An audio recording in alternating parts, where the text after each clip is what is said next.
नेहरू जी के पांव की धूल के बराबर ये नहीं बन पाएंगे, 100 बार प्रधानमंत्री बन जाए देश के तब भी। सरेआम आपने देखा अनधिकृत कॉलोनियों की जो स्थिति है, उनके नियमीकरण के विषय में किस तरह से भारतीय जनता पार्टी ने 2019 से अब तक मूर्ख बनाया है, वो सबके सामने है। उनकी नजर है ही नहीं निचले स्तर पे, उनकी नजर में वोटर नहीं है, उनकी नजर में सिर्फ वो चंद उद्योगपति हैं जो उनको यहाँ सत्ता में लाते हैं और फिर ये पूरी सरकार उन्हीं के लिए चला। जब से केंद्र में भारतीय जनता पार्टी की सरकार आई, ऐसा लगता है कि वो दिल्ली से बदला ले। नमस्कार, आप देख रहे हैं एशियन स्काई न्यूज और मैं नीरज कुमार और मेरे साथ कांग्रेस के राष्ट्रीय प्रवक्ता पवन खेड़ा जी बात करते हैं। सर, अभी जिस तरह से प्रेस वार्ता में आपने कहा कि दिल्ली के अंदर में, दिल्ली की क्लस्टर्स एरिया में मोदी सरकार का ध्यान नहीं है, सामने दिखता है 70% जनता अनऑथराइज कॉलोनीज और झुग्गी झोंपड़ियों में रहती है जिस प्रदेश की, वहां आप अभी तक नियमीकरण नहीं कर पा रहे।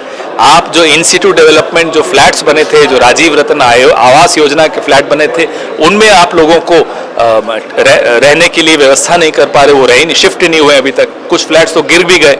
ये करोड़ों रुपए के फ्लैट्स बने हैं, क्यों नहीं आप उन्हें दे पा रहे? ये सवाल तो दिल्ली की जनता पूछ रही है। चुनावी रुझान को लेकर क्या कहेंगे, किस तरह का लग रहा है कि आपको कितनी सीटें मिल सकती हैं? बहुत स्पष्ट है, परिवर्तन का चुनाव है, यह चुनाव बदलाव की दिशा में ये देश बढ़ रहा है इस चुनाव के माध्यम से, और बदलाव सुनिश्चित है। अब उन्हें जाकर अमेरिका में चुनाव लड़ना चाहिए। हो सकता है कि जॉर्ज वॉशिंगटन से भी आगे निकल जाए। मजाक समझ रखा है, नेहरू जी के पांव की धूल के बराबर ये नहीं बन पाएंगे, 100 बार प्रधानमंत्री बन जाए देश के तब भी। केंद्र सरकार दिल्ली की तरफ आने बिल्कुल सरेआम आपने देखा अनधिकृत कॉलोनियों की जो स्थिति है, उनके नियमीकरण के विषय में किस तरह से भारतीय जनता पार्टी ने 2019 से अब तक मूर्ख बनाया है, वो सबके सामने है। सर, आप सवाल उठा कर कि ग्राउंड पे जो मोदी सरकार काम नहीं कर रही, पिछले साल का काम नहीं कर रही। कौन?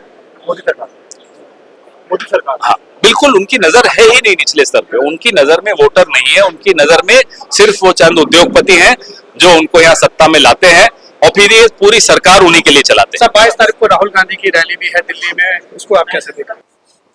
देश की राजधानी होने की वजह से दिल्ली के जो मुद्दे होते हैं वो राष्ट्रीय मुद्दे होते हैं।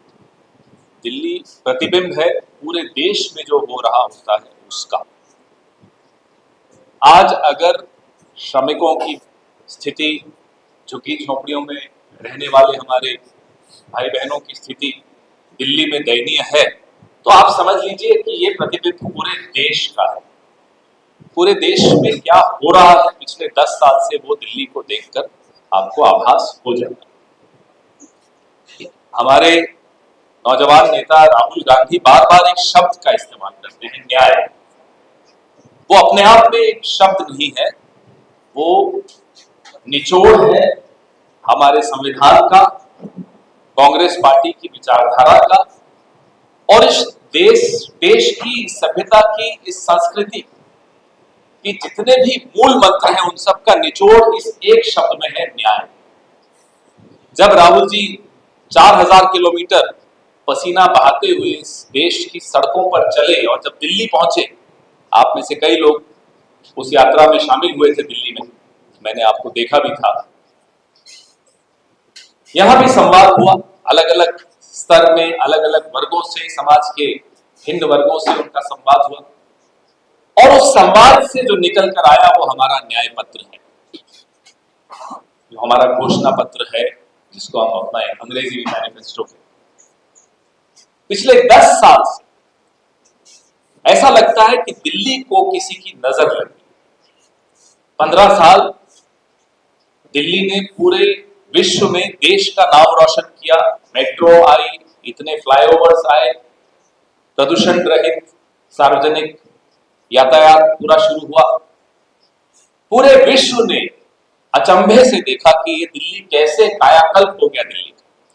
शायद इसी वजह से दिल्ली को नजर लगी। जब से केंद्र में भारतीय जनता पार्टी की सरकार आई है, ऐसा लगता है कि वो दिल्ली से बदला लेना चाहता है,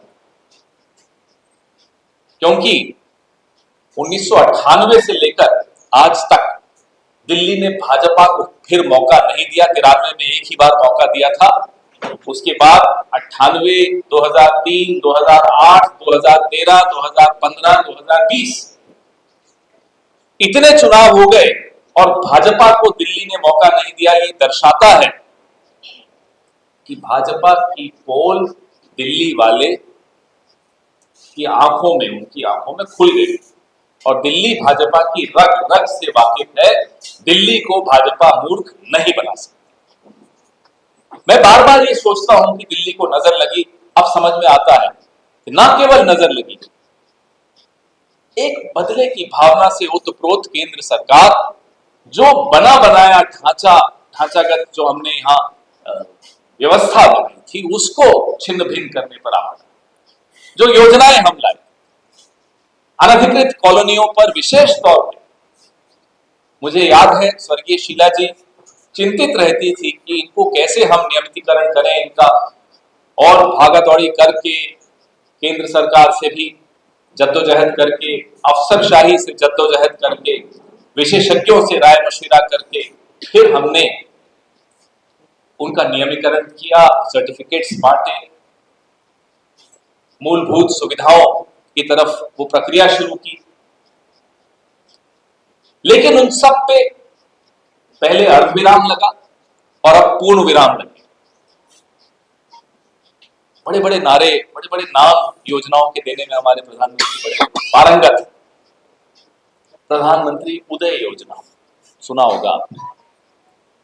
यहां का जीवन, झुग्गी झोंपड़ियों में, अनधिकृत कॉलोनियों में रहने वाले 70% लोगों का जीवन, उदय शब्द उनका इस्तेमाल उनके लिए करना भी उनका अपमान है, क्योंकि उनके जीवन में सूर्योदय होते हुए उन्होंने नहीं देखा, अंधेरेमयी जिंदगी वो जी रहे हैं।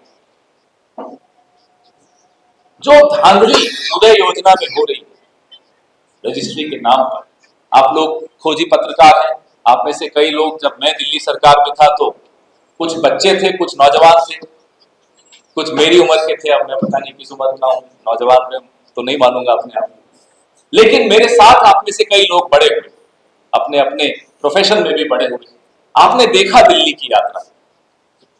अब जब हम निकलते हैं दिल्ली, आरोप प्रत्यारोप मोदी सरकार जो कर रही है, जिस तरह से न केवल एक चुनी हुई सरकार को संघर्ष करना पड़ता है, बल्कि वोटर को आप उसकी जिंदगी के विषय में सोचे बगैर सिर्फ छोटी राजनीति, हल्की राजनीति से ही आप प्रेरित हो, ये हमारा नरेंद्र मोदी की सरकार पर आरोप है।